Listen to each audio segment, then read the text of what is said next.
형제입니다.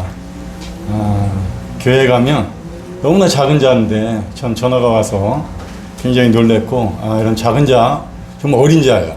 겸손하려고 그러는 게 아니라 굉장히 작고 어린 자인데 믿음 안에서 이렇게 귀한 성도님들 앞에 이렇게 불러주셔서 너무나 감사가 되고요. 어린 자에게 무슨 말씀을 들으실 게 있을까? 그래서 저를 통해서 제 말이 아니라 하나님의 말씀을 듣는 시간이면 좋겠다, 그런 생각이 듭니다. 그래서 말씀을 교회에서도 이렇게 전하고 그러면서 됐으면 제 경험, 제 얘기, 제 생각은 최대한 줄이고, 됐으면 하나님의 말씀을 좀 많이 준비해서 말씀을 깨닫게 해서 우리 마음에 하나님의 말씀이 능력이 되는 이런 시간이 되기를 간절히 바랍니다. 이 자리는 두려운 자리예요. 제 생각이 전해질까봐, 그리고 제 의견이 전해질까봐 늘 말씀 이 앞에 쓸 때마다 두렵고 긴장을 넘어서 두려운 마음이 있습니다. 좀 성령님께서 또 넓은 마음으로 이해해 주시고 말씀을 함께 교제하면서 들으시면 좋겠습니다. 먼저 첫 번째 말씀을 이제 좀 읽으면서 간증은 2부 시간에 조금 하고요. 오늘은 첫 번째 말씀 한번 읽으면서 나누도록 하겠습니다. 제가 읽겠습니다. 복되도다 당신의 사람들이여, 복되도다 당신의 이 신하들이여, 항상 당신 앞에 서서 당신의 지혜를 들음이로다. 시바의 여왕이 솔로몬을 찾아와서 솔로몬의 이 귀한 지혜들을 듣는 신하들을 보면서 그 신하들이 너무 복된 거예요. 전 늘 이렇게 하나님 말씀 앞에서 모이는 성도들의 이런 모습이 늘 항상 이 말씀을 보면서 기억이 됩니다. 오늘 형제님이 기도하시고 이제 사회 보시면서 찬양을 하실 때 말씀의 주제와 관계 있는 찬양이 될까? 주님이 과연 그렇게 인도하실까 했는데, 오늘 주제 복입니다. 아까 받은 복을 세어보아라. 자꾸 우리는 받기를 원하는데 한번 받은 것을 한번 세어보고 기억하고 받은 것을 누리는 그런 성도님들의 삶이 되기를 또 간절히 바랍니다. 다른 무엇보다 우리 하나님도 복 주시기를 좋아하죠. 굉장히 복을 많이 준비해 놓으셨고 복을 최대한 주시기를 원하세요. 그리고 우리도 복 받기를 원합니다. 하나님의 복이에요. 세상에서 주는 복이 아니라. 근데 잘못 우리가 이런 복에 대한 것을 하나님 마음, 그 본질과 상관없이 오해할 때가 있습니다. 잘못 사용하거나 잘못 가르치고 배우다 보면 우리가 많이 듣는 기복신앙 이래가지고 잘못 오해할 수도 있지만, 복은 좋은 거예요. 하나님이 정말 복 주시기를 원하고 우리도 하나님께 복 받기를 원하는 삶이 돼야 됩니다. 그래서 우리의 복이 우리만 누리는 것이 아니라 복이 없는 곳에 가서 복을 전하는 이런 사람이 되기를 하나님은 간절히 바라고 있습니다. 북부에는 모일 때 한 450명 이렇게 모이니까 솔직히 정신이 없어요. 누가 누군지, 오셨다 갔는지 이런 것도 모르고, 아까 주보 이렇게 말씀하시면서 임플란트 얘기까지 자세하게 해주시는 거 보니까 가족이란 개념은 이런 곳에서 나타나는구나. 저희 임플란트 아프다는 얘기하면 1시간 가야 될 것 같아요. 그래서 그런 얘기는 못하는데 너무나 좋습니다. 우리 자녀들 있고 어르신들 계시고 또 젊은 분들도 계십니다. 오늘 이런 모습이 가장 복받은 모습이 아닐까 이렇게 생각합니다. 오늘 제목은, 첫 번째 제목은 복되도다. 방금 말씀드린 대로 복입니다. 그 복을 어떻게 생각하는지, 또 우리는 그 복을 어떤 의미로 받아들이고 그 받은 복을 어떻게 누리고 또 복을 모르는 자들에게 어떻게 복을 전하고 있는가, 이런 생각을 또 하게 됩니다. 오늘 특별히 시편 128편의 말씀을 읽어드리면서 제가 할 건데 6절까지 있는데요. 오늘은 우리 교회 안에서, 밖에 세상 사람들이 하나님을 모르기 때문에 하나님의 복을 받는 이런 것보다는 우리 안에서, 주님 안에서의 복을 한번 잘 정리를 하면 좋겠다 생각됩니다. 제가 1에서 6절까지 여기 한번 보시면, 제가 목소리가 좀 큽니다. 원래 좀 목소리가 크고 그러는데 한번 읽어드리겠습니다. 여호와를 경외하며 그의 길을 걷는 자마다 복이 있도다. 내가 내 손이 수고한 대로 먹을 것이라. 내가 복되고 형통하리로다. 내 집 안방에 있는 내 아내는 결실한 포도나무 같으며 내 식탁에 둘러앉은 자식들은 어린 감람나무 같으리로다. 여호와를 경외하는 자는 이같이 복을 얻으리로다. 여호와께서 시온에서 내게 복을 주실지어다.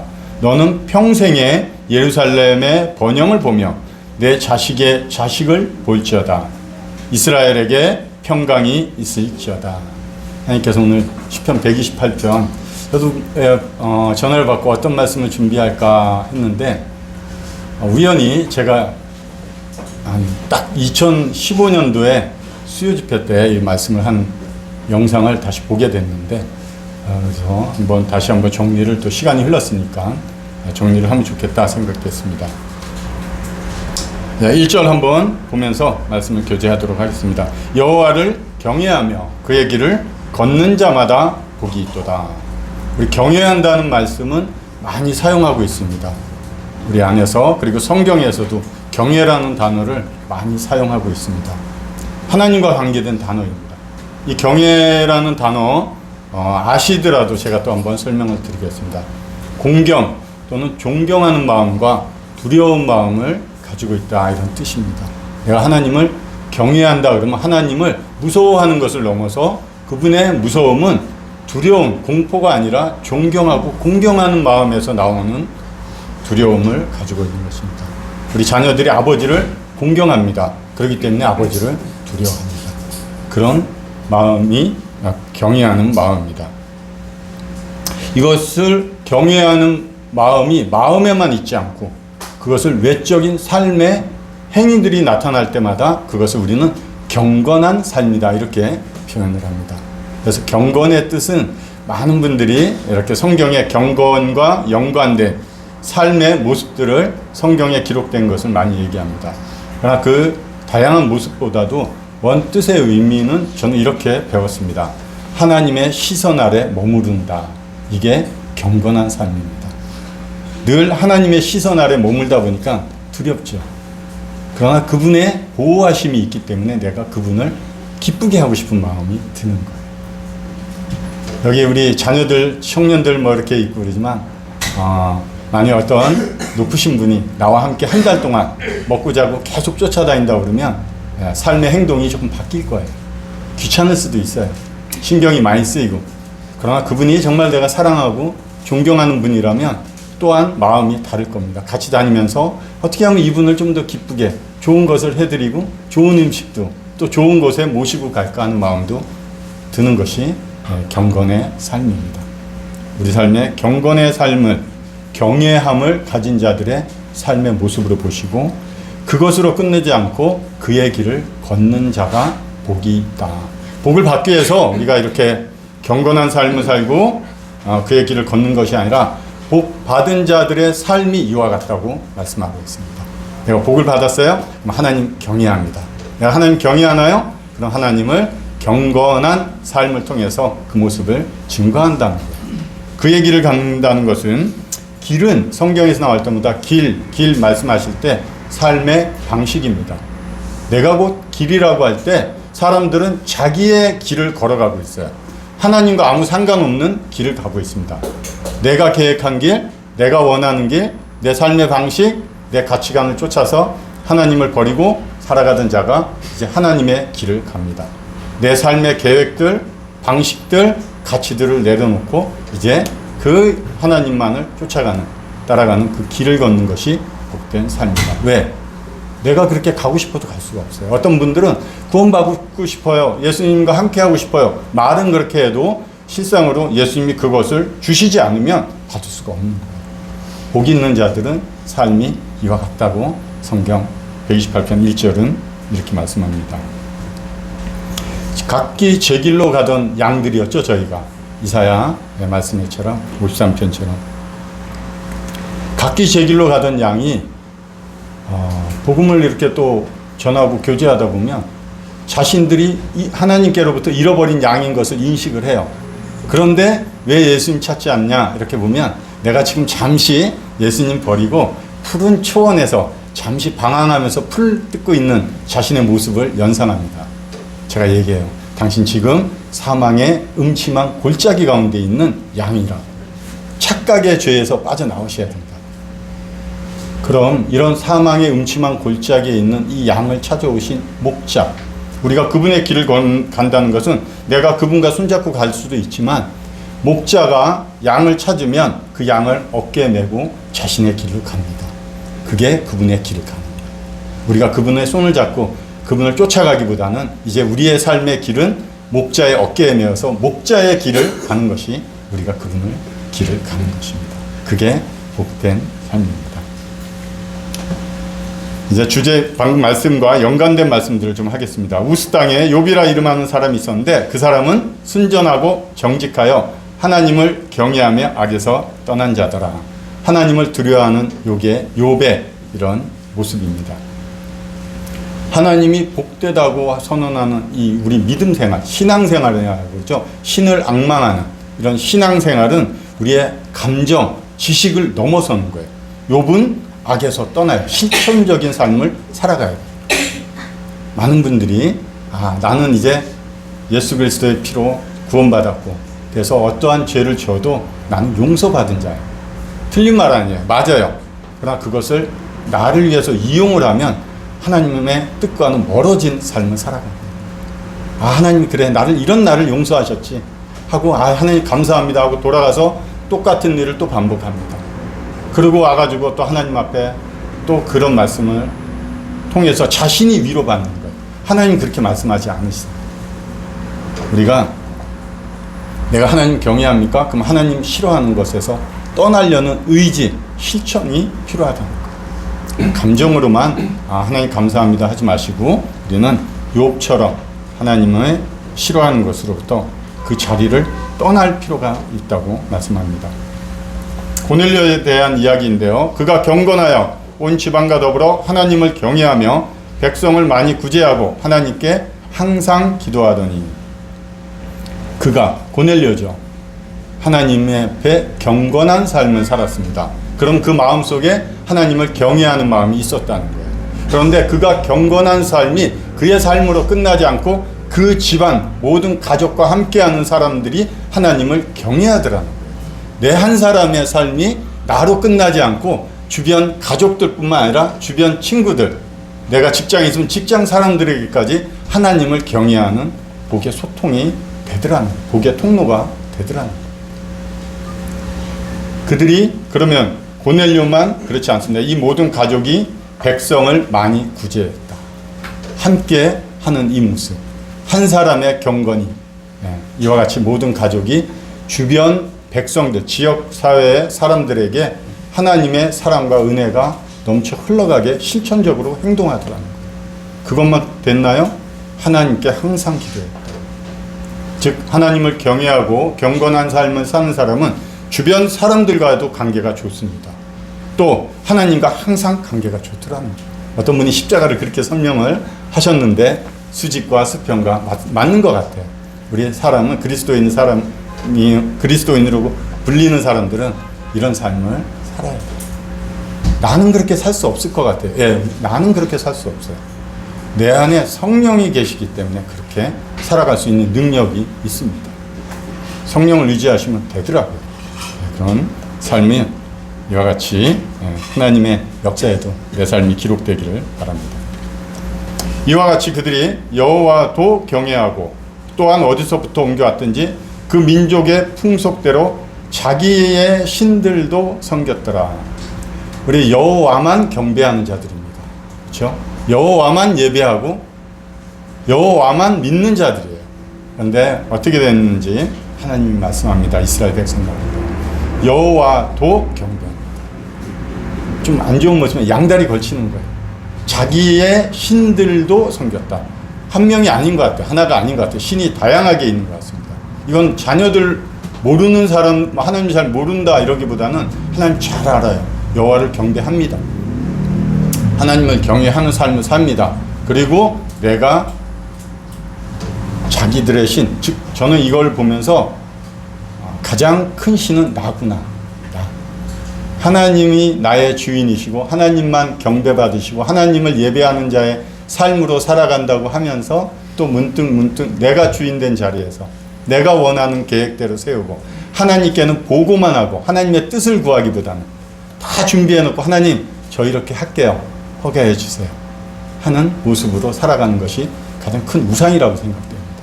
또 이건 자녀들만 생각했었는데 요즘은 어른들도 핸드폰 우상이에요. 어떤 분들 우리 다양하게 핸드폰 보는 분들이 많습니다. 1시간, 2시간씩. 어느새 말씀 얼마나 보는지는 모르겠어요. 내가 분명히 구원받은 성도고 예배드리는 예배자의 삶을 사는 인식도 다 가지고 있지만 어느 순간 내 손에 내 마음과 생각을 뺏는 핸드폰 안에 내 시간과 마음과 열정을 쏟더라는 것. 자기들의 신들도 섬기는 것. 이거 하나님이 결코 좋아하지 않습니다. 앞에서 어느 형제님이 예배드릴 때 내 영광을 다른 자에게 주지 않겠다. 내 찬송을 우상에게 주지 아니하리라. 뭐예요? 하나님이 자신의 영광과 하나님이 받으셔야 될 경배는 스스로 지키시겠대요. 하나님의 단호한 마음이에요. 여러분, 우리가 구원받은 성도가 그렇게 해서 거기서 벗어나오면 하나님 어떤 하나님의 방법을 통해서 하나님이 그 영광과 경배를 하나님 스스로 챙기시겠다. 우리는 그러기 전에 이스라엘 역사를 통해서 우리가 배워야 될 게 많습니다. 역사는 그냥 보고 그렇구나가 아니에요. 그 역사에 계신 하나님, 그 하나님 앞에서 살았던 그들의 모습을 통해서 지금 내가 교육받고 살아가야 되는 이유입니다. 안 그러면 역사가 필요 없는 거죠. 하나님을 잘 배울 필요가 있습니다. 두 사람이 뜻이 같지 않은데 어찌 동행하랴. 그의 길을 걷는다는 것은 그분의 뜻과 함께 동행하는 거예요. 내 뜻대로 하나님을 모시고 이끌어가는 것이 아니라 하나님의 뜻을 따라서 걷는 자들입니다. 예수님께서 요한복음 17장에 하늘을 우러러 기도하시면서 이랬습니다. 아버지와 때가 이르렀사오니 아들을 영화롭게 하사 아들로 아버지를 영화롭게 해달라고. 곧 내게 필요한 목적은 결국 아버지의 영광이었습니다. 우리가 주님을 나의 주님 하면서 쫓아가는 목적은 내 뜻을 위한 것이 아닙니다. 아버지의 뜻을 위해요. 정말 내가 지금 시행하고 구하고 추진하는 이 일들이 내 만족, 내 계획, 내 뜻을 이루기 위함인가? 정말 하나님의 영광과 그 아버지의 뜻을 위해서 내가 주님과 함께하는 일인가? 고민할 때가 있어야 됩니다. 우리는 그냥 편리하게 내 마음을 위로하는 식으로 이거 하나님을 위한 거야, 하나님의 뜻입니다 이렇게 말하지만 정말 하나님은 그 마음을, 그 중심을 보고 계시기 때문에 좀 더 신중한 삶을 살면 좋겠습니다. 이 말씀 보면서 결혼이 늘 생각이 나요. 각자 들어오죠. 이 세상에 태어날 때 똑같은 날, 똑같은 시간에 잘 태어나지 않는 것 같은데, 신랑이 먼저 입장을 합니다. 이 세상에 들어오듯이 결혼식장에서 먼저 입장을 합니다. 그리고 신부를 기다리고 있습니다. 하나님이 하와를 이끌어 아담에게 데려오시면 신부의 아버지가 손을 잡고 이제 아름다운 신부를 아담과 같은 남자에게 데려옵니다.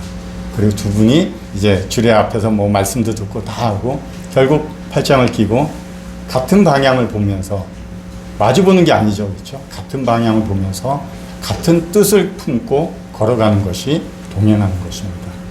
이것이 하나됨의 의미고 하나됨의 목적입니다. 내가 예수님과 하나 되었습니까? 그럼 예수님이 바라보시는 곳에 내 시선이 가 있어야 돼요. 예수님이 기뻐하시는 것을 이루기 위해서 내 마음도 그런 기쁨으로 채우셔야 돼요.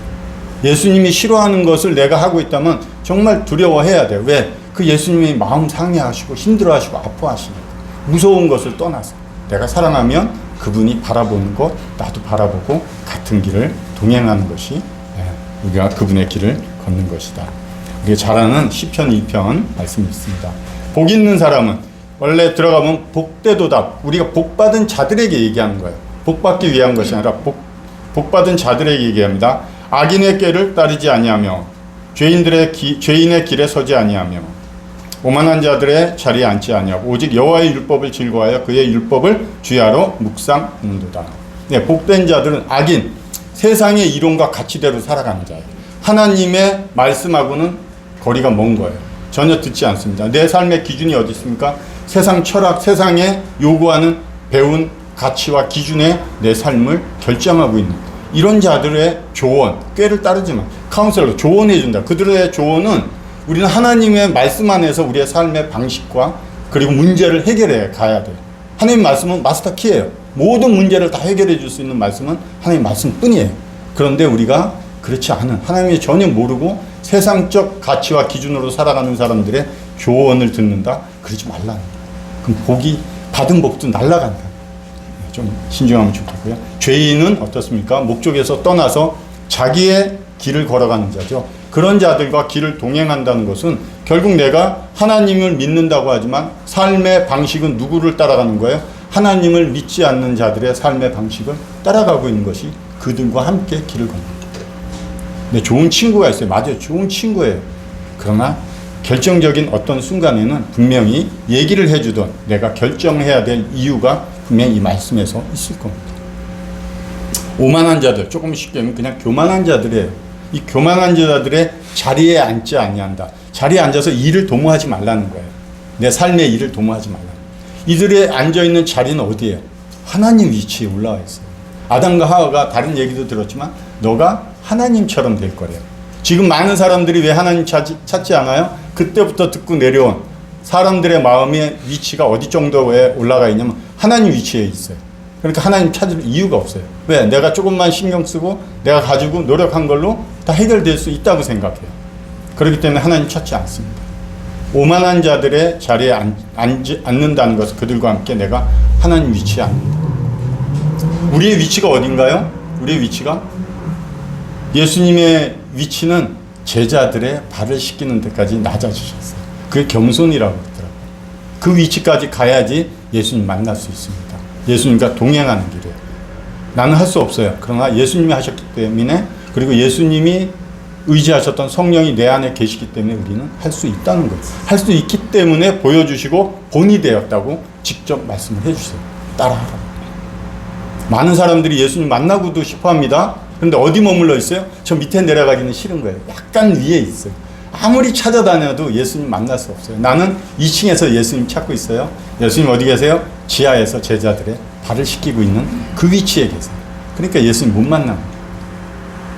우리 마음이 이와 같은 하나님의 말씀의 기준에서 벗어나지 않았으면 좋겠습니다.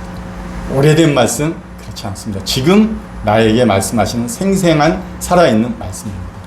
오직 여호와의 율법을 즐거워하라는 거예요. 그냥 그 일만 하지 않는 것으로 끝나지 않고, 그럼 내 삶의 새로운 가치와 조언과 길, 그리고 일을 도모하는 방법은 하나님의 말씀에서 찾으라.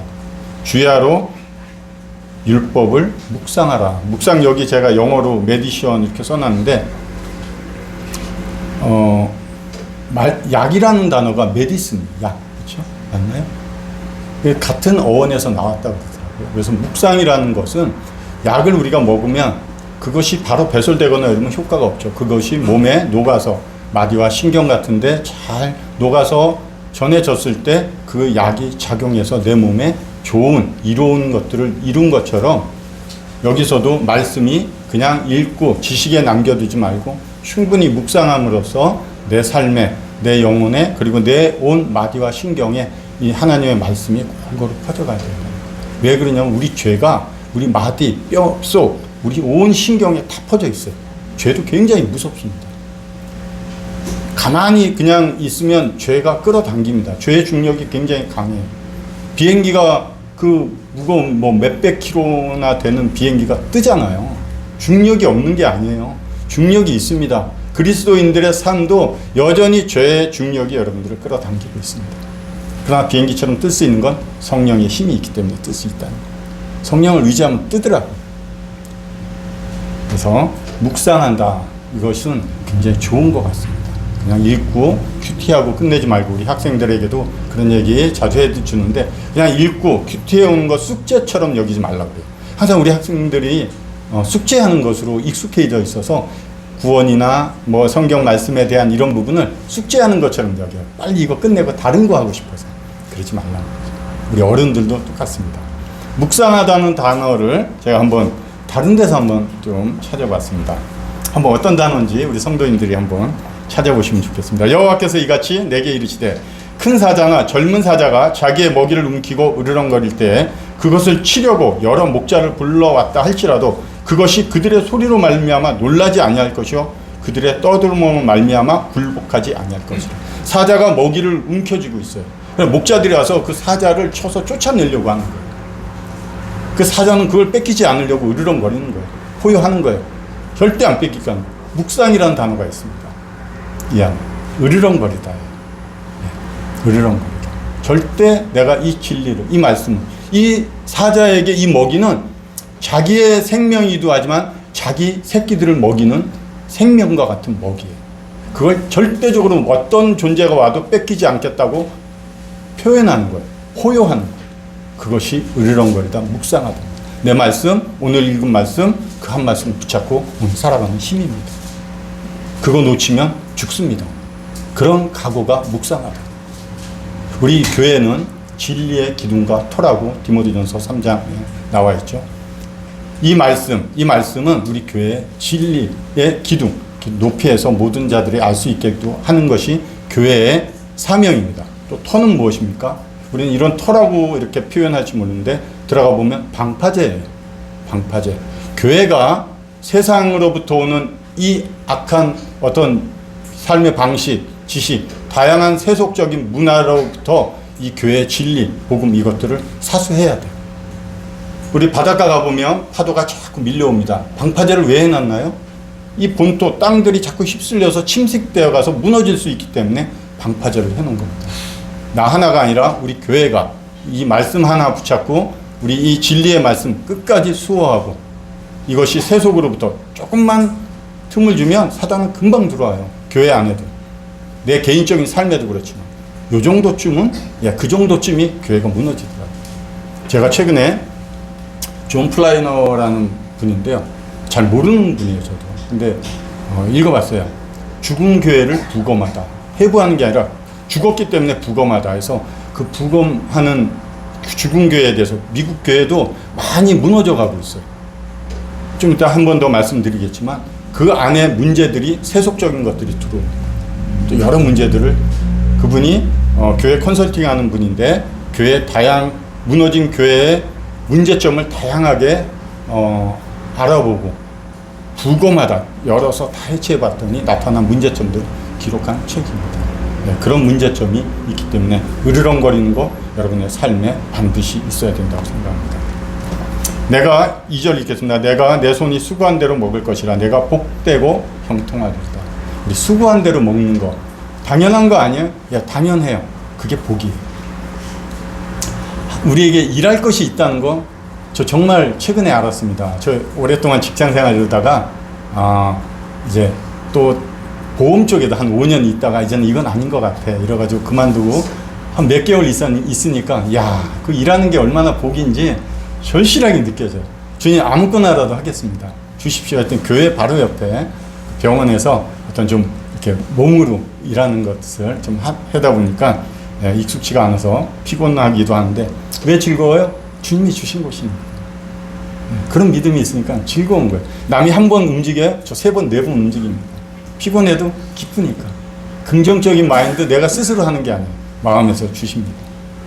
수고하고 그 일을 행할 힘이 있다는 거 복이고 그 행한 만큼 대가를 우리가 공평하게 받는 게 복입니다. 여러분 학생들도 시험 공부하나요? 시험 공부해서 내가 공부한 만큼 성적 나오는 거 복이에요. 그래서 우리는 그냥 세상 사람들처럼 우리가 수고한 대로 당연히 월급 받고 이거 당연한 거 아닌 것 같아요. 정말 하나님이 주시는 복이구나 이런 생각이 들고 그것이 형통하다. 형통하다는 하나님이 모든 것을 창조하실 때 보시기 좋았더라 하는 토부입니다. 이것이 하나님 보시기 좋은 거예요. 그게 복이에요. 사람들 보기 좋은 거, 사람들 보기 훌륭하고 칭찬받고 이거 나쁘지 않아요. 그렇게 해서 살아야 돼요. 그러나 무엇보다 하나님 보시기에 좋아야 된다는 거예요. 하나님 보시기에 좋지 않으면 그건 복이 아니에요. 내가 세상적으로 뭔가 많이 얻을 수 있고 높임을 받을 수 있고 할 수 있지 몰라도 그 안에 다른 마음이 있다 그러면 하나님 보시기에 좋은 것이 아니고 그것은 형통한 삶이 아니다 이렇게 말씀하고 있습니다. 다른 말씀 3절로 좀 넘어가겠습니다. 내 집 안방에 있는 내 아내는 결실한 포도나무 같으며 내 식탁에 둘러앉은 자식들은 어린 감람나무 같으리로다. 좀 나눴어요. 이제 이 부부에 대해서 좀 얘기를 하겠습니다. 예, 그래서 오늘 개인을 넘어서 이제 부부 관계에 대해서 조금 얘기를 하려고 합니다. 안방은 중요한 장소예요. 그 안에 아내가 있어야 됩니다. 남편들은 저도 아내 속을 엄청 썩였어요. 엄청 썩였는데 아내가 그 안방에 중요한 위치에서 결정하고 아내의 조언을 듣는 것이 얼마나 좋은 마음인가, 복인가를 한번 생각해보고 많이 경험하고 있습니다. 왜? 그전에는 몰랐는데 주변에 오랫도록 그런 성도의 부부의 삶을 살아오신 분들이 제 집 근처에 많이 계세요. 그분들과 늘 만나고 교제하고 뭐 어디 여행을 가더라도 같이 다니고 그러면서 그분 부부들의 모습을 보고 배우는 거예요. 제가. 아, 저렇게 사는 게 부부구나. 저것이 저렇게 하는 것이 남편을 제사장으로 삼았지만 책임자인 남편이 해야 될 말과 행동들이구나. 아내는 저렇게 하는구나 하고 서로 배우고 배워서 집에 와서 또 그 얘기들을 나눕니다. 아직 익숙치가 않아서 같이 손잡고 나갔다 돌아올 때는 손 놓고 따라올 때도 있어요. 아, 지금 그러지 않아. 엘리베이터 오면 빨리 문 누릅니다. 예, 그럴 때도 있는데 아직 성숙하지 못해서. 그러나 정말 제 아내가 말하지만 많이 변한 것 같습니다. 주님이 그렇게 해주신 것 같은데 남편의 수고로 얻은 재물들이 있어요. 아내는 안방에서 그 재물들을 잘 관리해 주셔야 돼요. 결실한 포도나무. 아내가 안방에서 이렇게 남편이 운영하는 사업, 그 다음 월급 이런 것들 잘 운영함으로써 이 집안에 포도 열매가 풍성한 이런 집안이 될 수 있어요. 제 친구 중에서도 그렇지 못한 사람들이 많죠. 제 친구가 좀 친한 친구인데 저 전라도 쪽 이런데 현장 같은 데서 일을 하기 때문에 돈을 많이 벌어요. 내려가면 한 달, 두 달, 세 달, 네 달 이렇게도 있다가 와요. 딸 하나 있는데 결국 몇 달 있다가 올라오고 또 그렇게 좀 몇 년 하다 보니까 이혼을 한대요. 왜? 그 아내가 돈 다 썼어요. 딴 데다가. 뭐 해달라고 그러면 따로 모아놓은까지 다 올려보내고 하고 했는데 결국 그 아내가 다른 데 다 쓰고 결국 못된 아내의 모습을 보이면서 이혼하는 모습. 내 아내가 이 안에서 결실한 포도나무처럼 안방에서 내 뭐 직업 그리고 봉급 아니면 아내가 이 가정을 이끌어가는데 아내가 잘 할 수 있도록 남편이 도와야 돼요. 여기 보니까 내 집이라 내라는 건 누구냐면 남편이에요. 결실은 아내 혼자만 잘해서 되는 게 아니라는 거죠. 남편과 함께 동업하면서 이 가정을 위해서 남편과 함께 이 가정을 잘 꾸려나가야 된다. 이렇게 말씀하고 있습니다. 제가 다른 말씀 좀 한번 볼게요. 그런 자의 남편의 마음은 그를 믿나니 산업이 핍절하지 아니하겠으며 그런 자는 살아있는 동안에 그의 남편에게 선을 행하고 악을 행하지 아니한다. 이거 잠언 31장에 많이들 아시다시피 현숙한 아내, 여인에 대해서 이야기하고 있습니다. 남편의 마음은 그분을 믿는다. 신뢰한다는 거죠. 이거는 남편의 마음, 남편이 아내에게만 신뢰하라는 것이 아니라 부부간에 상호 신뢰하셔야 됩니다. 신뢰가 무너지는 건 불신이에요. 불신이 생기기 시작하면 트집이 잡히고 이상한 생각을 하고 다툼이 일어나고 가정이 깨지기도 하고. 그럼 뭐예요? 그 안에 있는 자녀들은 뭘 보고 배울까? 우리 그리스도인들의 가정은 그런 모습이 없죠. 간혹 있을지 모르겠지만 이혼한다는 것은 이혼의 의미를 보면 두 장의 저 얇은 찬송가 종이처럼 두 장을 풀로 딱 붙여놓은 게 결혼이에요. 이혼은 이거 떼어내보세요. 자, 그대로 띄어지겠나요? 다 찢어집니다. 이혼은 상처예요. 띄어질 수도 올바로 다시 띄어질 수도 없지만 그렇기 때문에 우리는 아내와 남편이 서로 신뢰하면서 생활해야 됩니다. 믿어주셔야 돼요. 거봐, 오늘 돌아가서 남편에게 아내에게 거봐 좀 믿어봐 좀. 그러면서 딴 행동하시면 안 돼요. 신뢰는 자꾸 쌓아가야 돼요. 한 번에 생기지 않습니다. 꾸준해야 돼. 제가 아내로부터 신뢰 얻고 자녀들로부터 신뢰 얻으려고 주님 안에서부터 들어오면서 신뢰한다는 얘기는 들었지만 지금까지 굉장히 오랜 시간을 그렇게 노력을 해봤습니다. 주님 믿고 올바른 것을 보고 올바른 대로 행동하려고. 자녀들이 저를 신뢰 안 했어요. 제 식대로 가정을 이끌어 가려고 했어요. 그게 가장이니까 잘못됐더라. 그래서 그 자녀와 신뢰관계를 다시 쌓아가는데 오랜 시간이 걸리더라고요. 산업이 핍절하지 아니한다. 축소되거나 가난해지지 않는다는 거예요. 서로 신뢰할 때, 믿고 맡길 때 남편의 일을 아내가 돕고 아내가 또 남편의 일을 돕는 거예요. 여기 돕는 데 아내로 인해서 핍절할 가난해지지 않는다는 것은 아내가 남편을 잘 돕는 역할을 한다는 거예요. 우리가 알다시피 아내를 주시면서 돕는 배필이잖아요. 힘이 있고 능력이 있다는 거예요.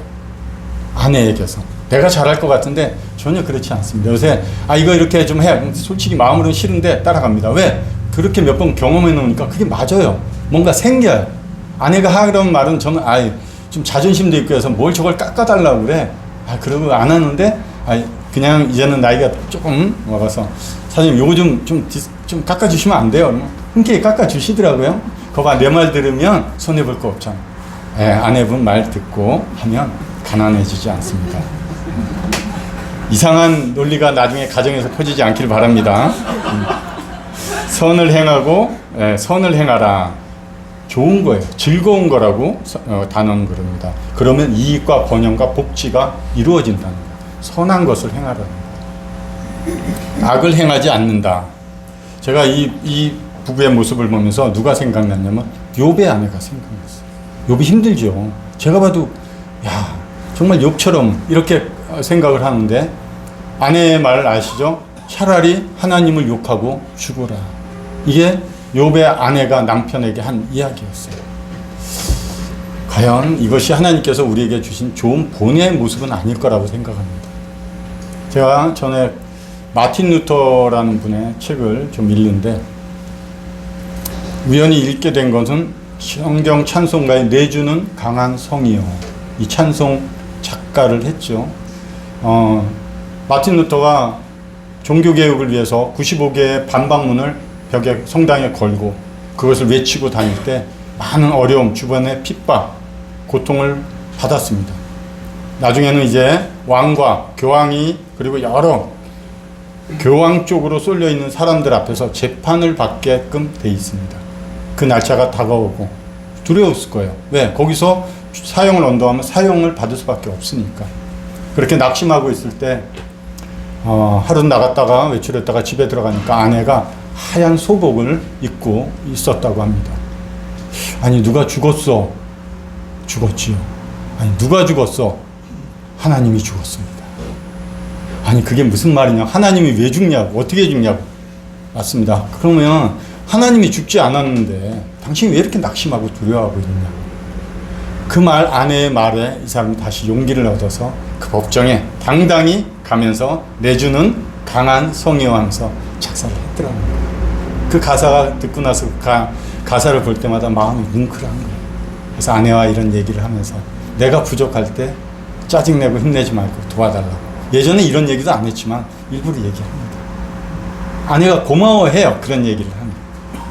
예전에는 대화를 잘 안 하고 그랬는데 내 식대로 결정하고 진행하고 가자 이렇게 했던 사람이었기 때문에 그래서 우리는 좀 더 서로 간에 신뢰하면서 말 이런 거에서도 조금 조심하고 정말 이 말이 힘을 줄 것인가 아니면 그를 낙심시키게 할 것인가 좀 더 한번 생각해 본 부부가 됐으면 좋겠습니다. 여기 5가지 바울과 브리스길라와 아굴라에 대해서 한번 얘기하는데 제가 부부의 이런 교재를 준비하면서 이렇게 10가지 준비했는데 5가지만 짧게 한번 얘기를 해보겠습니다. 브리스길라와 아굴라의 부부를 통해서 5가지 교훈을 함께 하겠습니다. 그 후에 바울이 아덴을 떠나 고린도에 이르러 아굴라라는 본도에 난 유대인 한 사람을 만나니 글라우디오가 모든 유대인을 명하여 로마에서 떠나라는 거로 그가 아내 브리스길라와 함께 이탈리아로부터 새로 온지라 바울이 그들에게 가매. 뭡니까? 부부는 함께 다니셔야 됩니다. 부부는 함께 어디를 가든 먹든 자든 뭘 하든 부부는 함께입니다. 제가 오늘 아침에 잠깐 말씀드렸지만 여기 함께 오지 못한 것을 굉장히 죄송스럽게도 생각하고 처음이다 보니까 아내도 부담스러워서 기도 중에 오진 않았습니다. 부부는 함께 다니는 겁니다. 교회 올 때 함께 오시고요. 뭐 쇼핑 갈 때 함께 가시고. 전 남대문 시장 갑니다. 아내가 뭐 사러 가는데 따라다닙니다. 같이 가고 그 옆에서 어때? 이러면 또 평가해 줘야 돼요. 안 하고 그러면 또 집에 들어가면 불편합니다. 그래서 해주고, 예, 따라갑니다. 시장도 따라가고, 뭐, 어디든 따라갑니다. 그것이 복입니다. 그게 복이라고 생각하고요. 아내와 함께 다니십시오. 다른 말씀 한번 볼까요? 바울은 더 여러 날 머물다가 형제들과 작별하고 배 타고 수리아로 더 나갈새 브리스길라와 아굴라도 함께 하더라. 바울이 가는 곳에 이 부부가 함께 갔어요. 성도가 가는 곳에 함께 가십시오. 장례식장 부부가 함께 가십시오. 정말 좋은 모습이에요. 결혼식장 함께 가십시오. 정말 좋은 모습인 것 같고요. 누구 신방하러 가거나 또 어디 교제하러 간다면 아 형제 당신 혼자 가. 아니 당신 혼자 가. 뭐 이렇게 얘기할 때 있는데 그러지 말고 그 말은 빼고 이제는 함께 갑시다. 함께 가요. 함께 앉아서 교제하고 신방하고 이랬습니다. 많은 삶의 부분이 바뀌었어요. 저도. 저 조금 멀리 사는 남양주에 사는 또 모친님 신방 갈 때 함께 가니까 굉장히 힘이 됩니다. 힘이 되고 무슨 말을 할지 몰랐는데 또 자매님 노성도이긴 하지만 자매님이니까 또 여자분들과 또 대화 저런 얘기를 할까 하는데 대화가 이어지는 거 보면서 잘 데려왔다 이런 생각을 하기도 하는데 함께 성도들이 가는 곳에 가면 좋겠습니다. 알렉산드리아에서 난 아볼로라 하는 유대인이 에베소에 이르니 이 사람은 언변이 좋고 성경에 능통한 자라. 그가 일찍이 주의 도를 배워 열심으로 예수에 관한 것을 자세히 말하며 가르치나 요한의 세례만 알따름이라. 그가 회당에서 담대히 말하기를 시작하거늘 브리스길라와 아굴라가 듣고 데려다가 하나님의 도를 더 정확하게 풀어 이르더라. 주님 일에 함께 참여하십시오. 우리가 교회 안에 다양한 일들이 많이 있습니다. 청소도 하고 예찬 후에 설거지도 하고 교회에 여러 가지 일들이 많이 있습니다. 부부가 함께 참여하십시오. 그것이 굉장히 좋은 모습입니다. 당연하지 않을까 그랬는데 저희도 성도가 많지만 부부가 함께 참여하는 부부들 제법 많이 있어도 그래도 또 제법 많이 없는 경우도 봅니다. 다 함께 하지 않는 거죠. 그렇기 때문에 우리가 여기 전도하러 갈 때도 그리고 이웃에 누가 아프다 그래서 또 병난 가서 또 전도를 하거나 이럴 때도 함께 가면 좋습니다. 저는 아내와 함께 휴부영원이라는 재활병원에 구원받은 지 몇 년 안 돼서 한 7년 동안 지강 형제님하고 저하고 또 아내하고 여러 몇몇 성도님들과 함께 복음을 전하러 갔습니다. 함께 다녔어요. 저녁 7시까지면 6시 정도 퇴근하고 아내와 함께 그 길을 꾸준히 빠짐없이 다녀갔습니다. 좋은 것 같아요. 함께 하나님의 일에 참여하시기 바랍니다. 지금은 의정부 입구에 마스터 플러스 병원이라고 재활병원이 있어요. 거기에서도 환자가 최대 6개월, 7개월 정도 이렇게 머물기 때문에 거기에 또 원장으로 저희 모임의 형제님이 있기 때문에 거기서 또 복음을 전하고 있습니다. 지금 한 1년 8개월, 9개월 정도 됐는데 아내와 늘 함께 갑니다. 그래서 거기서 함께 복음을 전하고 제가 또 복음을 전하거나 사역을 보거나 하면 아내는 새로 오신 분들의 이름을 적고 아프시거나 어떤 기도 제목을 옆에서 적고 또 공지해서 정리해서 올려주고 같이 동역하는 이런 부부의 모습이 참 아름답다. 자랑하는 겁니다. 너희는 그리스도 예수 안에서 나의 동역자들인 브리스가와 아굴라에게 문안하라. 그들은 내 목숨을 위하여 자기들의 목까지 내놓았나니 나뿐 아니라 이방인의 모든 교회도 그들에게 감사한다. 성도들과 함께 동역을 또 하십시오. 이것도 지금도 뭐 방금 앞에서 말한 내용과 비슷한데요. 함께 부부가 성도들과 함께 모여서 주님의 일에 적극적으로 좀 참여하면 좋겠습니다. 강하죠. 자기들의 목까지 내놓았다. 그리고 자기들의 집까지 나중에 교회로 사용할 수 있도록 내놓는 것. 남편이 혼자 결정하지 않죠. 아내와 함께 이 문제를 논의하고 결정해서 진행하는 이런 부부가 되시면 좋겠습니다. 마지막 브리스가와 아굴라 및 오네시보로의 집에 문안하라. 어떤 형제님 참 좋아. 어떤 자매님 참 좋아. 그러고보다는 성도들의 기억에 늘 남는 부부가 됐으면 좋겠어요. 그 부부. 그런 부부로 성도님들에게 남는 아름다운 부부의 모습이 우리 교회에도 많이 있었으면 좋겠습니다. 이것이 우리 부부로서 해야 될 하나의 몫이고 그것이 하나님께서 주시는 복이 아닌가 이런 생각합니다. 여기 부부인데 같이 저기 형제님은 부부시죠? 같이 앉아 계시죠? 예, 유태성 형제님, 맞나요? 제가 그렇게 자리도 좀 같이 앉으시면 좋을 것 같습니다. 이제 자녀들에 대한 얘기를 좀 하겠습니다. 내 식탁에 둘러앉은 자식들은 어린 감람나무 같다. 우리 부모님들이 자녀를 키우면서 저도 어려움 많이 겪어봤고 내 뜻대로 잘 안 되고 내가 원하고 내가 물 주고 키우고 싶은 대로 잘 안 자랄 때가 많이 있습니다. 정말 어리석은 자들, 세상에서 하나님 모르는 자들 뭐래요? 무자식이 상팔자다. 정말 모르는 거죠. 자기와 닮은 이런 존재에게 자기의 사랑을 줄 수 있다는 것은 굉장히 큰 축복이에요. 하나님이 주신 축복입니다. 그건 사람에게만 준 게 아니에요. 동물들에게도 줬습니다. 우리 그런데 이 어린 자녀들을 자녀들을 어린 감람나무로 비유해서 말씀하실까? 우리 감람나무 하면 올리브나무 아시죠? 올리브 기름 시중에도 팔고 어떤 기름은 굉장히 고가입니다. 굉장히 비싸요. 굉장히 비싸고 그런데 어린 감람나무 같다. 감람나무에 대해서 조금 이렇게 공부를 해봤더니 우리가 사과나무를 심으면 한 2, 3년, 3, 4년 있으면 사과 열매가 열려서 이제 수확을 해서 판매를 합니다. 감람나무 3, 4년 지나면 열매 열자도 잘 안 보입니다. 잘못됐나? 한 5년? 그래, 좀만 기다려보자. 7년이 지나도 열매가 안 보입니다. 잘못 가져온 건가? 뽑을까? 다른 거를 심을까? 고민할 수도 있습니다. 10년, 그래, 기다려보자. 10년 안 납니다. 안 나고 비로소 13년 정도 되면 첫 열매가 열린다고 합니다. 첫 열매 그렇게 사용하지 못한대요. 기름을 짜거나 사용하지 못한다고 합니다. 그러나 열매는 반드시 열려서 우리 자녀들 만일 성장한다면 우리 13세 뭐 촉법소년 뭐 이런 기준도 있는데 이런 거 다 성경에서 오지 않았나 이렇게 생각도 드는데 어쨌든 그 정도 되면 아이에게서 어떤 열매를 수확할 수 있는 열매들이 보인다는 거죠. 그러나 그것은 기름으로나 어디 열매로 사용하기는 할 수는 없다고 합니다. 정말 좋은 기름을 얻기 위해서 얻어지는 열매는 30년 돼야지 열리는 열매를 사용한다고 합니다. 기다릴 줄 알아야 되는 거예요. 자식들에게 내 마음대로 내가 원하는 대로. 우리 그리스도인 부모들도 제가 옆에서 다 듣지만 저희 아들은 좀 자녀들은 컸으니까 좀 그런데 공부하는 자녀들 분들 기대감을 많이 갖고 투자나 마음이나 열정을 쏟고 있는 분들 많이 있습니다. 이해합니다. 대한민국 사정이 그러다 보니까. 그러나 우리가 그리스도인으로서 자녀를 바라볼 때는 조금 더 다른 모습으로 바라봐야 된다는 거죠. 하나님이 분명히 성장시키실 겁니다. 하나님이 주신 하나님의 은사들이 있을 거예요.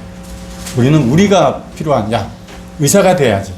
뭐가 돼야지. 세상적 기준으로 우리 자녀의 삶의 기준에 딱 갖다 줍니다. 아이들이 정말 기쁨으로 하면 괜찮아요.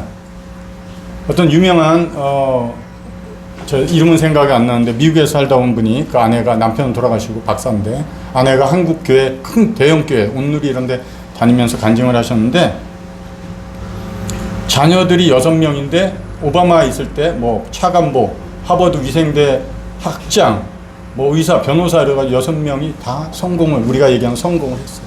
그래서 그분을 초빙해서 어떻게 이렇게 자녀들이 다 미국에서도 훌륭하게 성공할 수 있었냐고. 집에 책상 8개를 놔뒀대요. 미국 같은 데는 집이 크니까. 그리고 공부하라 소리 한마디도 안 했대요. 그냥 책상만 놔뒀대요. 각자 알아서 책상에 가서 뭔 일을 하든 뭘 하든 거기서 하더라는 거예요. 부모도 똑같이 거기 앉아서 자신의 일들을 하더라는 거예요.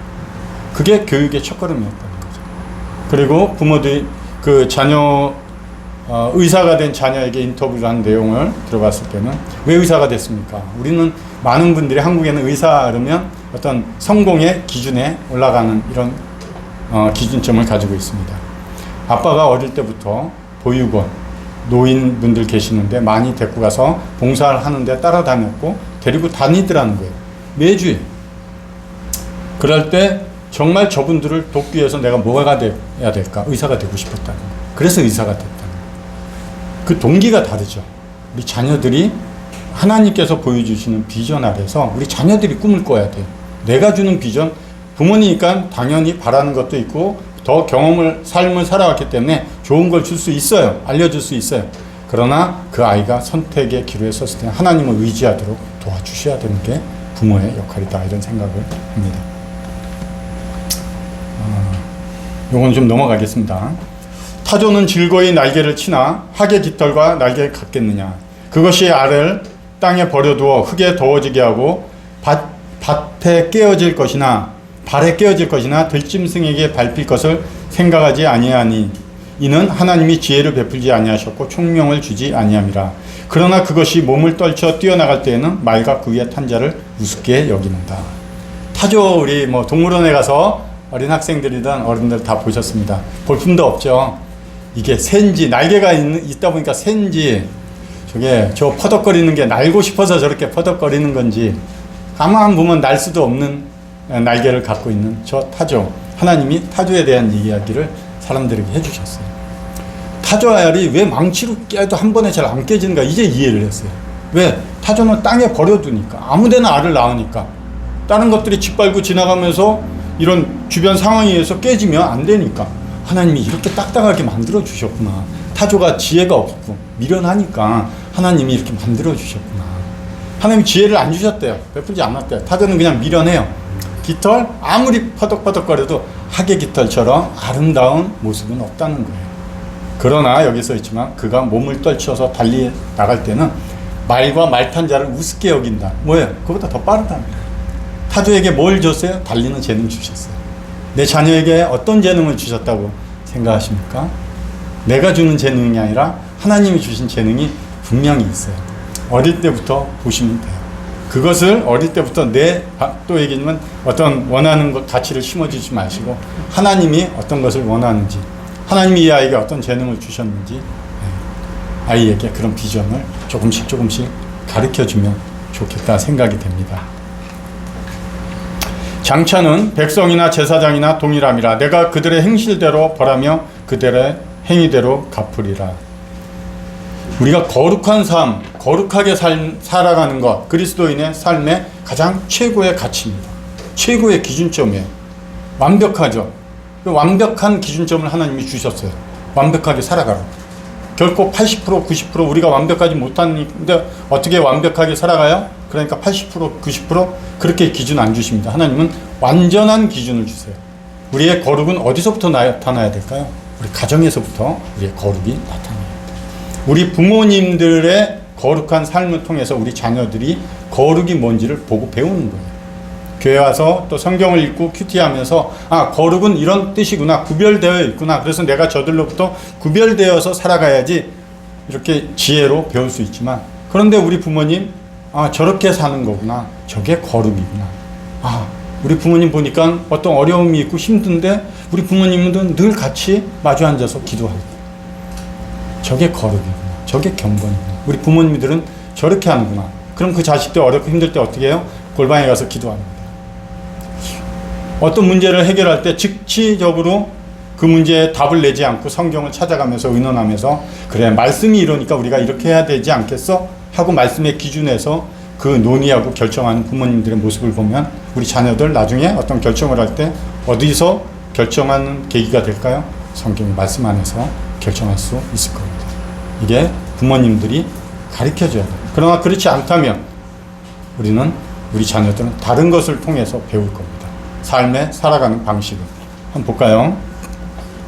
엘리의 아들들은 행실이 나빠 여호와를 알지 못하였더라. 이 소년들의 죄가 여호와 앞에 심히 크면 그들이 여호와의 제사를 멸시합니다. 엘리와 두 아들 홈리와 비느하스입니다. 이 아들들이 제사장 엘리에게 보고 배운 내용대로 살았습니다. 하나님의 제사를 함부로 대했죠. 분명히 하나님의 제사고 함부로 건드려서 안 되는 건데 우리가 먼저 먹겠다고 그 제사의 음식을 갈고리로 꺼내서 먹고 하는 이 제사를 멸시한 것. 그건 누구를 멸시했나요? 하나님을 멸시한 거죠. 그들은 끝내는 죽임을 당했습니다. 주일날 간혹 모르겠습니다. 어디서 본 경우도 있는데 주일날 어쩔 수 없이 여행이 잡혀서 가족들이 그때가 아니면 안 된다고 그래서 여행을 갔습니다. 제가 아니고요. 예. 그러면서 그 자녀들 둘이 있는데, 그럼 주일날 예배에 대해서, 만찬에 대해서 우리 부모님들이 한 행동을 보고 분명히 어떤 인식을 했을 거예요. 뭔가를 배웠을 거예요. 나 어떤 자녀들도 어떤 일이 있고, 어떻게 할까, 이 주일날 어떤 일이 있고, 아니면 교회를 가야 되기도 하고, 그럴 때 어떤 결정을 할까. 우리 부모님들은 그렇게 했으니까 이 정도쯤, 그 정도가 우리의 진리를, 우리의 거룩을 무너뜨릴 수 있는 겁니다. 신중해야 된다고 생각이 돼요. 부모님들의 이 모습이 우리 자녀들의 교육입니다. 교육은 삶의 변화를 시키기 위해서 하고 있는 거예요. 학교 교육, 우리 자녀들이 세상에서도 받는 교육은 삶의 변화를 추구하기 위해서 배우는 거예요. 집에서 받는 교육, 이 아이들이 영적인 삶의 변화를 분명 가져올 것입니다. 우리 자녀들, 여기에 어린 자녀들도 있는데 한번 잘 보고 배웠으면 좋겠습니다. 예수는 지혜와 키가 자라가며 하나님과 사람에게 더욱 사랑스러워 가시더라. 지혜가 자라가야 됩니다. 우리 여기 어린 학생들도 있습니다. 지혜가 먼저 자라가야 돼요. 뭡니까? 정서적인 면이 먼저 성장하셔야 돼요. 그리고 성경적인, 영적인 지혜가 자라가야 됩니다. 무조건 몸만 자라가면 안 돼요. 베드로가 자신의 마지막 편지인 베드로후서 3장 18절에 마지막으로 유언과 같이 쓴 것은 그를 아는 지식에서 자라가라는 거예요. 우리 자녀들이 다른 많은 배우고 알아야 될 것도 있지만, 여기서 예수님에 대한 얘기지만 먼저는 지혜가 자라가야 됩니다. 하나님 아는 지식에서 자라가십시오. 성경을 가까이 하십시오. 내 육신의 본성은 분명 성경을 가까이 안 하려고 하지만 주님께 기도하고 성경을 가까이 하십시오. 좋은 습관을 들이는 게 매우 중요합니다. 그리고 키가 자라갑니다. 외적인 성장 반드시 필요하죠. 잘 먹고 운동도 열심히 하고 취미생활도 하셔야 돼요. 또 이건 이제 뭐 키가 자라간다니까 몸만 생각하지 마시고 내가 가지고 있는 재물에 대해서, 내가 가지고 있는 시간에 대해서도 잘 관리하시고 그런 것으로부터 성장하는 이런 자녀들이 되셔야 합니다. 또 그런 자들은 하나님께 더욱 사랑스러워가는 자가 되어야 됩니다. 먼저는 하나님께. 사람이 우선 아니에요. 먼저는 하나님께. 그래서 영적인 성장, 하나님을 기쁘시게 하는 자녀들로 자라가도록 본인의 마음의 각오를 하셔야 됩니다. 그냥 자라지 않습니다. 몸 그냥 자랄 수 있나요? 잘 먹어야 되잖아요. 그렇기 때문에 잘 먹고 좋은 성장을 해가셔야 됩니다. 또 사람에게도, 하나님께 잘하는 사람은 사람에게도 잘합니다. 하나님께 못하는 사람, 사람에게도 못해요. 사람에게 못하는 사람, 하나님께도 못하고 있는 거예요. 주변 사람들에게 하나님의 사람으로서 잘하고 있다면 내가 하나님께도 사람에게도 잘하는 사람이 되는 것입니다. 그런 자가 하나님이 더욱 사랑스러워 하실 겁니다. 이게 내 삶에, 우리 자녀들의 삶에 나타나는 모습들입니다. 야곱의 축복을 많이 들으시죠? 창세기 49장에 요셉에게 한 축복입니다. 요셉은 무성한 가지, 곧 샘 곁에 무성한 가지라. 그 가지가 담을 넘었도다. 꽃처럼 화려하게 살라고 하나님 얘기한 적이 별로 없어요. 꽃은 시든데. 우리는 항상 꽃처럼 사람들이 보기에 향기가 많이 없는 꽃이 더 많다는 거 아시죠? 꽃처럼 보기 좋고 이런 평가 좋죠. 그러나 하나님이 말씀하신 건 꽃보다는 볼품도 없고 언제 부러질지도 모르지만 가지처럼 살래요. 왜? 거기에 열매가 맺히니까. 나는 나무에 잘 붙어있는 가지처럼 사세요. 아까 큰일 하려고 하지 말고 우리 자녀들이 성경 말씀, 그리고 학교에서도 친구들에게도 하나님의 말씀 한마디 툭 던져줄 수 있는 이런 용기를 가진 학생들, 그리고 학생들이 밥 먹을 때 기도하는가 물어보면 어떤 학생들은 기도한대요. 학교에서. 그래? 어떻게 기도해? 좀 표현할게. 하나님 감사합니다. 한 2초? 그 정도로만 한대. 왜? 친구들이 놀릴까 봐. 그러지만 하나님이 안 놀리시면 돼요. 하고 그런 부분을 조금씩 알려주고 그러는데, 하나님께 기도하십시오. 친구들한테 처음에 교회 다닌 것 같고 이상하게 생각할지 몰라도 그렇지 않습니다. 나중에 가서 하나님의 사람으로서 저 학생이 진짜, 저 친구가 교회 다니고 하나님 믿는 친구야, 내 친구야 이렇게 자랑할 날이 분명히 있습니다. 그런 간증이 GNTV에도 올라와 있어요. 어떤 청년 자매, 말씀을 드리면 김기영 형제님 딸, 그 간증이 너무 좋았어요. 너무 좋아서 우리 교회 학생들에게도 다 보냈어요. 꼭 읽어보라. 얘가 하는 얘기보다 그 간증 한번 들어보라. 우리 학생들도 한번 좋은 간증, 그렇게 하나님을 닮아가는 분들의 삶의 간증을 들어보면 좋겠습니다. 또 하나 충고 좀 이렇게 좀 좋은 조언을 하나 더 하고 싶은 거는, 이와 같이 직무를 따라 여호와의 성전에 들어가서 그 아버지 아론을 도왔으니 이는 이스라엘 하나님 여호와께서 명령하신 규례대로 하나님의 말씀에 따라서 순종함으로써 어떻게 해요? 교회에서 아버지를 도와서 하나님의 일을 같이 하는 자녀가 되시기 바랍니다. 나는 어리니까 그렇지 않아요. 어릴 때부터 아빠가 교회 청소를 하면 옆에서 같이 도와주세요. 아빠가 이런 걸 준비하면 같이 도와주세요. 엄마가 설거지를 하면 옆에 가서 도와주세요. 이것이 하나님께서 말씀하시는 명령이래요.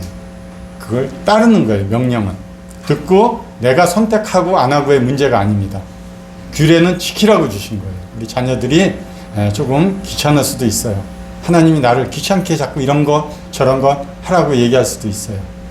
그러나 그것이 복이고 복받을 수 있는 방법이라고 하나님이 알려주십니다. 부모님을 도와서 함께 하나님의 일에 참여하는, 지금 어립니까? 꿈을 가지세요. 그렇게 이 교회에서 아버지와 함께 교회 주님 일을 섬기는. 저희 둘째가 학생 때 구원받고 군대 갔다 왔어요. 군대 갔다 오고 교회를 안 나가려고 어쩌다가 나가고. 왜 그럴까? 농구를 좋아해서 농구를 열심히 하고 농구를 배우고 농구를 뭐 코치도 이렇게 좀 동호회 알려주고 그러면서 알바식으로 용돈도 벌고, 얼마나 잘하는지는 몰랐어요. 한 번도 본 적은 없는데, 야, 얘를 어떻게 할까 하다가 책망도 해보고 혼내기도 해보고 안 되더라고요. 안 되고 한번 굉장히 혼낸 적이 있어요. 그러면서 관계가 많이 틀어졌는데, 그렇구나. 결국 나도 내가 할 수 없었던 나였는데 하나님이 바꿔주셨는데 하나님께 맡기자 하면서 아내와 함께 그때부터 기도하고 하나님께 맡기고, 그 아이가 어떤 것을 원하는데 이것을 원하는 게 성경적이 않을 수도 있다고 생각됐지만 일단 해줘봤어요. 해줘보고 그 아이가 교회에 다시 나올 수 있는 발판 역할을 부모가 해주는 거예요. 왜 자꾸 책망하면 대화하기가 거북하잖아요. 오고 싶어도 디딤돌이 필요한 거예요. 그래서 부모님은 그런 디딤돌, 등이 되어주면, 그가 업힐 수 있는 등이 되어주면 좋겠다, 이런 생각이 듭니다. 우리 자녀들도 그런 부모님의 마음 잘 깨닫고 하나님의 일을 함께, 지금 청년의 일꾼으로서 자기 일 너무 안 해요. 그게 또 속상해요, 조금. 자기 일 너무 안 하고 교회에 올인하고 있는 것 같은데 하나님이 아시니까 만족합니다. 아내는 좀 속타해야 하는데 저는 만족합니다. 만족합니다. 그 아이의 인생의 주인은 하나님이시니까. 하나님 자신에게 잘하는데 하나님이 가만두겠어요? 분명히 복 주시리라 믿습니다. 우리 자녀도 어린 학생인데 하나님이 하신 질문이에요. 오늘 돌아가서 이 질문에 답 한번 찾아보세요. 성경적으로. 성경 읽으라는 뜻이에요.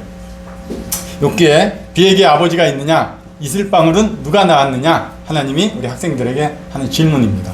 질문의 답을 성경 안에서 한번 찾아보시고 부모님이나 여기 학교 선생님들에게 한번 알려주고 교제하면 좋을 것 같습니다. 여호와를 경외하는 자는 이같이 복을 얻으리로다. 지금 복이 이 시편 128편에 4번 나옵니다. 1, 2절에 나오고 그 다음 4절, 5절에 이렇게 나옵니다. 다음 줄에도 나오지만 이 복 1, 2절에는 좀 어떻게 표현하면 에세르라는 단어는 하나님과의 관계의 복이에요. 영적인 복이라고 생각하시면 돼요. 그리고 4절, 5절 바라크라는 것은 실제적으로 번영하는 거예요. 땅의 축복이에요. 자손을 많이 낳고 물질의 축복이 있는 거예요. 하나님이 우리는 하늘의 신령한 복들을 받았기 때문에 하나님을 아는 지식에서 하나님을 섬기고 하나님을 잘 아는 이런 복들만, 그렇지 않아요. 하나님 실제적인 땅의 축복도 주신다는 거예요. 하나님께 잘 아는 분들 하나님 실제적인 준비된 복들도 주십니다. 우리가 하나님을 아는 복만 누리는 게 아니에요. 그래서 대신 먼저 영적인 복을 주시는 것은 그 모든 어떤 것들을 주기 위해서는 하나님과의 관계에서 올바로 그것을 잘 사용할 수 있는 지식과 하나님의 방법을 배우라는 거죠. 그럴 때 하나님이 주시는 복이다, 이렇게 생각이 들고요. 이 복을 주시는 이유는 제가 이 말씀을 한번 보겠습니다. 내가 너로 큰 민족을 이루고 내게 복을 주어 내 이름을 창대하게 하리니 너는 복이 될지라. 아브라함에게 하신 말씀이죠. 저에게 왜 복을 줍니까? 저에게 왜 건강을 줍니까? 저를 통해서 복이 없는 곳에 가서 하나님의 복을 전하는 복의 통로가 되라. 나에게 주신 것 모두 쏟아부으라는 거 아니에요. 하나님이 나를 통해서 내게 채우시고 넘쳐서 거기에 하나님의 복이 흘러 넘치는 복을 그곳에 주시겠다는 거예요. 하나님이 이와 같이 복 없는 곳으로 가래요. 거기서 하나님이 주시는 복을 누리면서 복의 통로가 되라고 하는 것이 우리에게 주시는 복입니다. 아브라함이 이 복을 받았죠. 그래서 하나님이 가라고 한 그곳, 알 바가 어딘지 알지 못했지만 그는 하나님 말씀을 따라간 거예요. 그게 복이에요. 우리는 우리가 이해하고 우리가 생각하고 판단하는 데서 우리의 삶의 걸음을 가지 않습니다. 말씀을 따라가는 거예요. 이해하지 못했더라도. 아직 구도자분들이 좀 교제하다 보면 자신이 이해가 안 돼서 하나님은 못 믿겠다는 거예요. 그래서 하나님의 이걸 다 이해를 한다 그러면 아마 머리가 터지지 않을까 이렇게 생각되는데, 우리는 믿음으로 하나님을 알아가고 따라가는 거지 이해함으로써 따라가고 살아가는 것이 아니기 때문에 분명히 하나님께서는 이와 같이 너에게 복이 될 거다 가라 그러면 믿음으로 순종하는 것이 복이 됩니다. 가서 분명히 하나님의 복을 넘치게 주는 이런 성도들의 삶이 되기를 간절히 바랍니다. 마지막 두 구절을 읽겠습니다. 여호와께서 시온에서 내게 복을 주실지어다. 너는 평생에 예루살렘의 번영을 보며 내 자식의 자식을 볼지어다. 이스라엘에게 평강이 있을지어다. 좀 노년을 살아가시는 우리 노성도님들에게 드리는 말씀이지 않나 이런 생각을 합니다. 우리 노성도님들 자녀가 있고 손주들이 있죠. 손자 손녀들이 있죠. 그 손자 손녀들, 그리고 내 자식들이 하나님께 복받고 살면 좋겠죠. 어떤 모습이 복받은 모습일까요? 주님 잘 섬기고 그들이 잘 살고 못 살고 그것도 중요하지만 그것보다는 정말 주님 의지하면서 참 잘 살고 있구나, 정말 저들이 하나님을 잘 섬기고 있구나, 이런 모습 볼 때 우리 부모들의 마음, 할아버지 할머니의 마음이 기쁘지 않을까요? 분명히 아브라함과 이삭과 야곱 3대를 하나님이 항상 얘기하는 건 계속되는 복이기도 하지만 3대를 딱 보십니다. 내가 하나님께 복을 받아서 경건한 삶, 하나님 앞에 인생을 하나님을 섬기는데 이렇게 들이셨다면 그 자녀들 분명히 보고 배웠을 거예요. 그러면 그 손자들 보고 배웠을 거라는 거예요. 먼저는 내가 중요하다는 거예요. 여기 이런 자식의 자식을 보는 이런 노년의 복된 삶, 우리 노성도님들의 삶이 이와 같이 되기를 바랍니다. 그럴 때 평강이 있다는 거예요. 우리 주변에, 우리 나로 인해서 우리 가족으로 인해서 주변 이웃들이, 그리고 주변 이웃들, 또 우리 교회들이, 우리 교회 주변 사람들이 복을 받는 이런 모습들이 있으면 얼마나 좋을까. 나 우리 손자 이름 대면서 누구 때문에 교회 다니면서 하나님 만나게 됐다고, 감사하다고 이런 말을 들으면 얼마나 좋겠습니까? 저 우리 손자가 데리고 온 구도자야, 이렇게 얘기하면. 저 다른 최근에 이제 청년들이 이런 복음에 관해서 짧게 우리 교회에서 집회를 하고 있는데, 저희 둘째 아들이 예전에 같이 농구하던 2명을 데리고 왔어요. 그 데리고 온데 왜? 아니 네가 그렇게 농구를 좋아하던 애가 농구를 포기하고 거기를 떠나고 거기를 탈퇴하면서까지 교회를 다니는데 네가 그렇게 다니는 교회 와보고 싶더라는 거야. 뭐 때문에 너가 그렇게 됐는지. 제가 그런 얘기를 듣을 때 너무 감사한 거예요. 하나님 앞에 우리 자녀들이 어떤 삶을 살아가고, 그게 복이라고 생각합니다. 또 한 가지 우리 이제 조금 당부 한번 드리겠습니다. 또 그런 복을 받으신다면 이런 당부 한번 드릴게요. 왕이 바르실레에게 이르되 너는 나와 함께 건너가자. 예루살렘에서 내가 너를 공개하리라. 청하건대 바르실레가 얘기합니다. 다윗 왕에게 당신의 종을 돌려보내옵소서. 내가 내 고향 부모의 묘 곁에서 죽으려 하나이다. 그러나 왕의 종 기맘이 여기 있사오니 청하건대 그가 내 주 왕과 함께 건너가게 하시옵고 왕의 처분대로 그에게 베푸소서 하니라. 다윗 왕이 압살롬의 반역으로 인해서 도망가죠. 피난 갈 때 시므이는 그 사울 왕의 친척이죠. 그러다 보니까 자기가 원하는 왕이 아니니까 막 비판하고 막 욕하고 저주를 퍼붓고 그러고, 또 여기 바르실레라는 이 고령의 80세가 되신 이 고령의 바르실레가 그 왕, 도망가는 왕이에요. 잠시 후면 죽을 수도 있고, 그런 왕을 도우면 자기의 집안도 몰락할 수 있어요. 위험한 상황에서도 끝까지 그 한 왕을 공개하면서 도왔다는 거예요. 필요한 물질, 내가 갖고 있는 게 바르실레가 부자입니다. 갖고 있는 것으로 잘 도왔어요. 꺼져가는 왕조지만 어떻게 될지 모르지만 하나님을 의지하면서 하나님이 세우신 왕에 대해서 자기가 할 수 있는 걸 최대한 했습니다. 그리고 왕이 이제 승리하고, 압살롬이 요압 장군에게 죽임을 당하고 결국 이제 다윗이 승리하면서 돌아올 때, 다윗이 이 왕을 공개한 이 바르실레를 잊지 않고, 바르실레 그 노년의 삶을 이제는 내가 당신을 공개해 주겠다. 내가 당신과 함께 나와 성에 들어가자. 내가 당신을 이제 높이면서 내가 섬기겠다는 거예요, 한마디로. 그럴 때 이 바르실레가 한 얘기가 뭐냐면, 저는 이제 노년입니다. 저에게 이런 왕을 섬기고 왕과 함께 할 수 있는 기회를 내 아들 기맘에게 주세요 하는 거예요. 우리가 할 수도 있습니다. 내가 잘하는 게 있어요. 나이도 있고 연륜이 있고 가지고 있는 것도 있기 때문에 내가 교회를 위해서, 주님을 위해서 할 수 있는 게 많이 있습니다. 우리 자녀들이 아직 어립니다. 그러나 자녀들에게 기회를 주십시오. 내가 할 수 있는 것, 방법도 알려주고 이렇게 섬기는 거라고.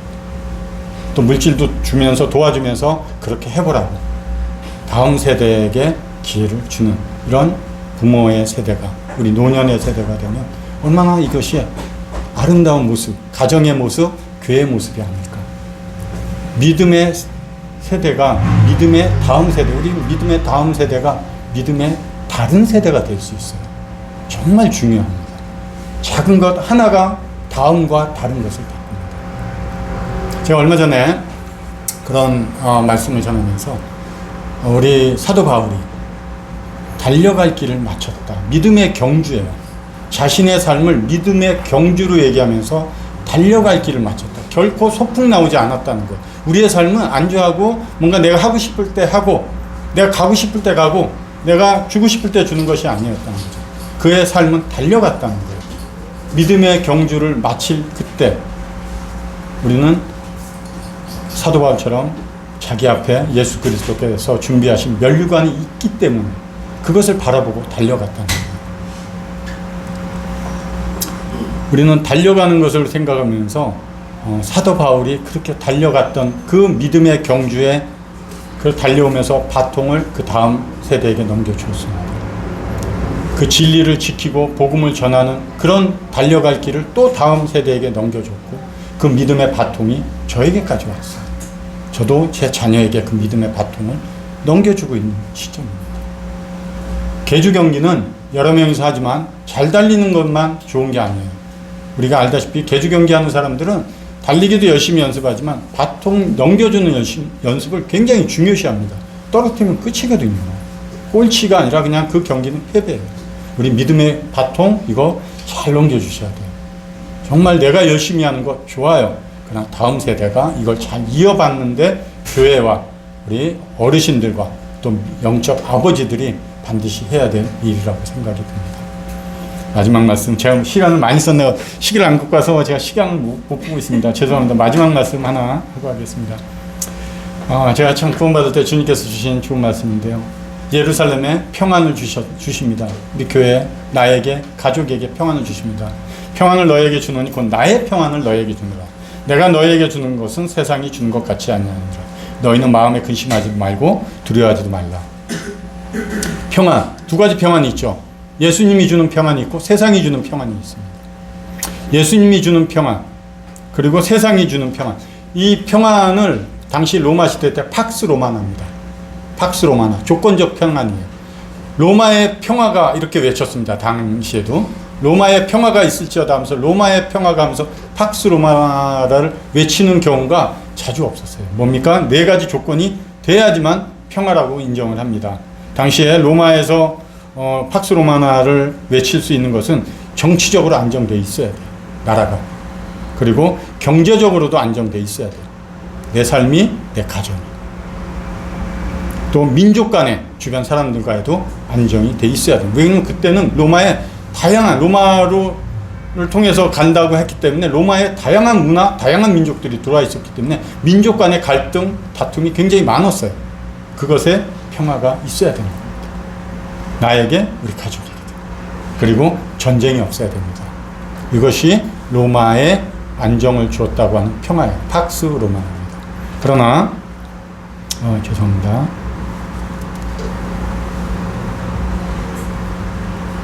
그러나 이제 나의 주는 평화, 예수님이 주는 평화는 조건적이지 않잖아요. 에이렌에 이런 단어를 썼는데 이건 조건 없이 주는 평화. 그냥 예수님이 주시는 평안 가운데 있으면 우리가 바라보는 상황이 아니에요. 우리는 상황, 조건에 따라서 내 안에 평안이 이루어져요. 저도 그래요. 아직도 다스림 받고 있는 것들이 있어요. 오늘 그 말씀 하려다 뺐는데, 아직도 다스림 받고 있는 게 있는데, 그것이 또한 주님이 나를 다스리고 있다는 믿음이 있으면 그게 가장 안전한 삶이고 가장 안전한 곳이에요. 예전에 중국에 어떤 선교사가 와서 간증하는 내용 중에 하나는 뭐냐면, 전도하다가 붙잡혀서 중국에 있는 교도소를 갔대요. 거기서는 알다시피 예수님 예자도 못 꺼내니까 성경 이런 거 갖고 있을 수 없으니까. 그러나 그가 아는 찬송을 마음껏 그 교도에서 부를 때가 있대요. 그럼 그렇게 해서 잡혀왔는데 어디 교도소에서 그렇게 부를 수가 있습니까? 사람들이 하는 화장실, 대변 모아놓은데 큰 통, 거기 그거를 치러 가면 사람들이 냄새나서 가지도 않고 그 일을 안 하려고 그런대요. 근데 자기가 그 일을 하려고 자초하러 들어가고 계속 그 일을 하겠다고 교도소에서 나오기 전까지 그 일만 했대요. 왜? 거기서 지저분한 거 퍼내지만 교도관들도 그 가까이 안 오니까 멀쩡. 그 안에서 힘있게 하나님을 찬양한다. 가장 좋은 장소고 가장 아름다운 곳이었고 가장 행복한 시간입니다. 우리는 조건, 상황, 내 눈에 보이고 내가 느껴지고 경험한 것들로 인해서 우리는 평안을 얻으려고 해요. 주님이 평안하다 하고 평안을 툭 던져주시면 내가 그걸 받으면 평안이에요. 그 말씀 한마디가 나에게 평안을 주시는 거예요. 다른 곳에서 우리는 자꾸 찾지 마시고 하나님 안에서 평안을 찾는 개인의 삶, 가족의 삶, 교회의 삶이 돼서 주변에 하나님의 복과 하나님 평안을 넘겨주는 이런 성도님, 교회가 되시기를 바랍니다. 기도하고 마치겠습니다. 아버지 하나님, 참 진리의 말씀이 저희들 가운데 있음을 감사를 드립니다. 여호와의 영이 나를 통하여 말씀하시며 그의 말씀이 내 혀에 있도다. 오늘 이런 교제 하나님이 하신 말씀으로 믿습니다. 그리고 우리 성도님들 마음 가운데도 저의 짧은 식견이나 소견이 아니라 하나님 말씀으로 듣는 시간이 되었기를 간절히 기도합니다. 그래서 하나님의 말씀을 통해서 삶이 변화가 일어나고 우리 주님이 영광 받으시는 그런 성도님들이 되기를 간절히 기도합니다. 예수님의 이름으로 아버지 하나님께 기도를 드립니다. 아멘. 아멘.